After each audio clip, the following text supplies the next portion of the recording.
வணக்கம் மக்களே, welcome to our channel. இன்றைக்கி நம்ம சேனலில் கிறிஸ்பி ராகி தோசை, அதாவது மொறு கேழ்வரகு தோசை எப்படி செய்கிறதுன்னு பார்க்க போகிறோங்க. இது ரொம்ப கிறிஸ்பியாக இருக்கும். சூடாக சாப்பிடும்போது ரொம்ப கிறிஸ்பியாக இருக்கும். இது ரொம்ப ஹெல்த்தி அண்ட் நியூட்ரிஷியஸ் தோசைங்க. இப்போ பாருங்கள் அந்த கிறிஸ்பினஸ் எப்படி, நீங்களே கேளுங்க.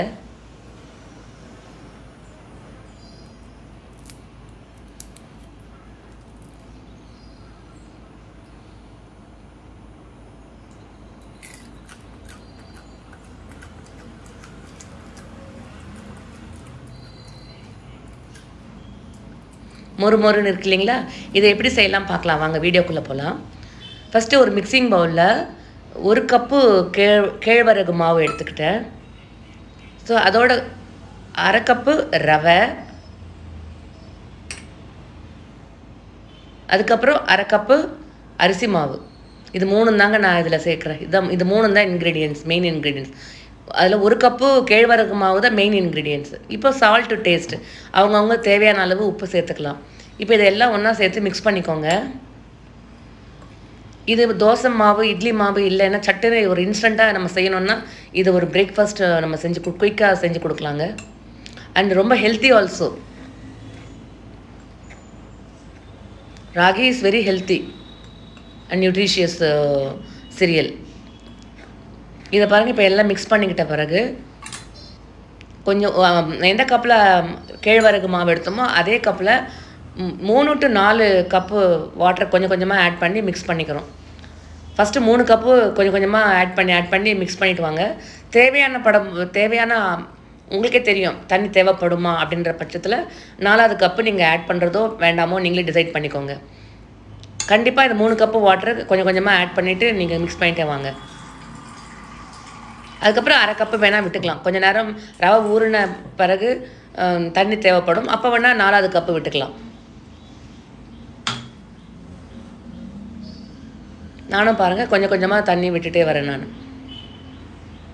இதில் வந்து மிக்ஸ் பண்ணும்போது எந்த கட்டி ஃபார்ம் ஆகாத அளவுக்கு கலந்து விட்டுக்கிட்டே வாங்க, கரைஞ்சிரும்.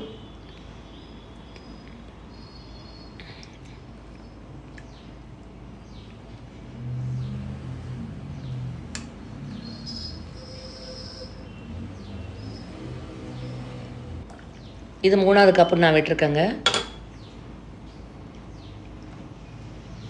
4வது கப்பு முக்கியமாக அவ்வளவா தேவைப்படாது. பட் ஸ்டில் நம்ம வேணும்னா நம்ம விட்டுக்கலாம். இப்போ 1 டீஸ்பூன் சீரகம் ஆட் பண்ணியிருக்கேன்.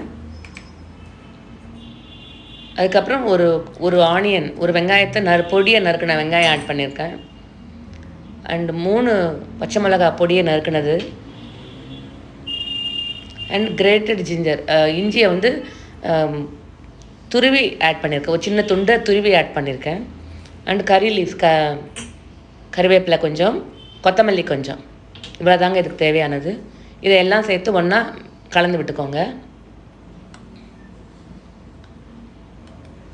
அவ்வளோதாங்க, நம்மளுடைய ராகி தோசைக்கு மாவு ரெடி ஆகிடுச்சு. இந்த பாருங்கள், கலக்கிற டைம் மட்டும்தான் நமக்கு. ஸோ இது ப்ரிப்பரேஷன் டைம் வந்து 5 minutes. அண்ட் தோசை செய்கிற டைம் உங்களுக்கே தெரியும் எவ்வளோ நேரம் ஆகும்னுட்டு தோசை செய்கிறதுக்கு. ஸோ ஒரு 10 minutes கூட நம்ம இதை செஞ்சு முடிச்சிடலாம் இந்த பிரேக்ஃபாஸ்ட்டை.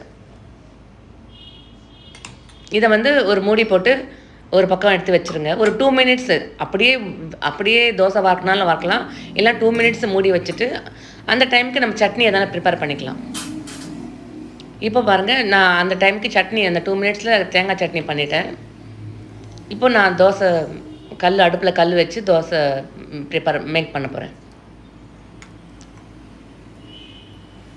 நல்லா கலந்து விட்டுக்கோங்க. கலந்து விட்டுக்கிட்டு தோசை கல் சூடான பிறகு அதில் தண்ணி தெளித்து தான் நான் செய்வேன் எப்போவுமே. சில பேர் எண்ணெய் விட்டு தேய்ச்சிலாம் பண்ணுவாங்க. அவங்க எப்படி வருதோ அவங்கவுங்க கைப்பக்குவம் அது.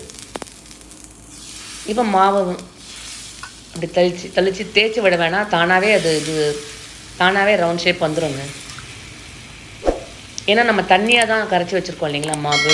ஸோ அதனால் ரொம்ப கிறிஸ்பியாக வரும். என்னுடைய சேனல் இது வரைக்கும் சப்ஸ்கிரைப் பண்ணாதவங்க please subscribe my channel. 2 teaspoon oil add விட்டுக்கிறோம். அப்போ தான் மொறு மொறுன்னு வரும் இல்லைங்களா?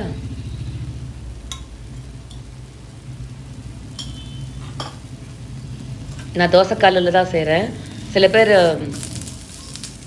அந்த டெஃப்லானில் கூட செய்வாங்க. அதில் அந்த மொறு மொறு நல்லாவே வரும். தோசை தவா. இப்போ திருப்பி போட்ட அப்புறம் பாருங்கள் மொறு மொறுன்னு இருக்குது பாருங்கள். இந்த தோசை வந்து நம்ம சுட சுட சாப்பிடும் போது தான் மொறு மொறுன்னு நல்லாயிருக்கும். ஆற விட்டுட்டு சாப்பிட்டோம்னா அது அந்த அளவுக்கு மொறு மொறுப்பு இருக்காது. ஸோ நம்ம வேணும்போது தோசை வார்த்தை சாப்பிட்டுக்கலாம். மொறு மொறுன்னு இருக்கும். ஸோ நம்ம ராகி தோசை இஸ் ரெடிங்க. இப்போ இன்னொரு தோசையை செஞ்சு காட்டுறேன் பாருங்கள். நான் சொன்னேன் இல்லைங்களா, தேய்க்கவே வேணாம். நம்ம ஆர்டினரி தோசை சுற்றி தேய்ப்போம் இல்லைங்களா, அதெல்லாம் தேவையே இல்லை. இப்படி தெளித்து விட்டு ஸ்ப்ரிங்கிள் பண்ணாலே போகிறோம். ரவா தோசை மாதிரி தாங்க எதுவும். பாருங்கள் எவ்வளோ கிறிஸ்பியாக வந்திருக்கு பாருங்கள். ஸோ இது குழந்தைங்களுக்கு ரொம்ப ஹெல்த்தி அண்ட் நியூட்ரிஷியஸ் ஃபுட். தாராளமாக நம்ம இந்த தோசையை டிஃபன் பிரேக்ஃபாஸ்ட்டாக கொடுக்கலாம், டின்னராக கொடுக்கலாம். ஸோ இந்த தேங்காய் சட்னி செஞ்சு வச்சுருந்தேன். அது வந்து ரொம்ப சூப்பர் மேட்சுங்க. அந்த கிறிஸ்பினஸை மறுபடியும் என்ஜாய் பண்ணலாமா?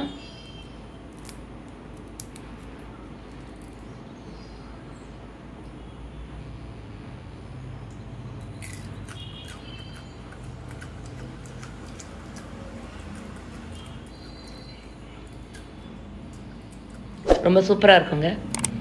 தேங்க்ஸ் ஃபார் வாட்சிங் my video. Please don't forget to subscribe, like and share.